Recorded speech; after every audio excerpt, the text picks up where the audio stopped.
Morning চবকে। তো আজি এটা বিশেষ কথা লৈ আহিছিলোঁ। তো কথাটো হ'ল কি, গেছৰ স্কেম চলি আছে বৰ্তমান।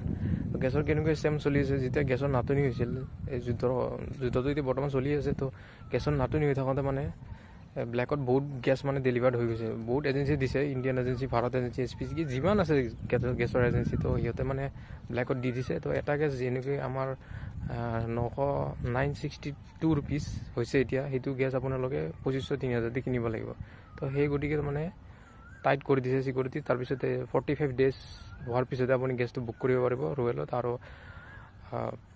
আপুনি চহৰত যদি থাকে তেতিয়া 25 দিন। তো সেই গতিকে তাৰমানে OTP জেনেৰেট হয়, আৰু এই OTPটো আপুনি ৰিচিভ পোৱাৰ পিছতে মানে OTPটো শ্বেয়াৰ কৰিব লাগে এজেঞ্চিক।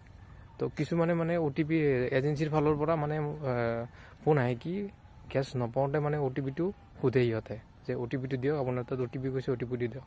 তো OTPটো যেতিয়া দি দিম, তো গেছ অলৰেডি আমাৰ তাত মানে সিহঁতে পাই যায় যে গেছটো ডেলিভাৰ্ড হৈ যায়। আৰু ডেলিভাৰ্ড হৈ যোৱাৰ পিছতে মানে আমাৰ হাৰাশাস্তি হৈছে যে মোৰ তাতো মেছেজ আহি গ'ল যে গেছ অলৰেডি ডেলিভাৰ্ড। তো গেছটো মই এতিয়াও পোৱাই নাই।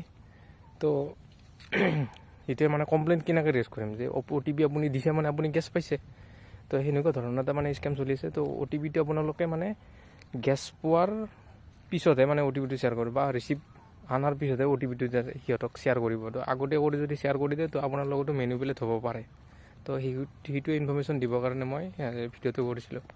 ধন্যবাদ।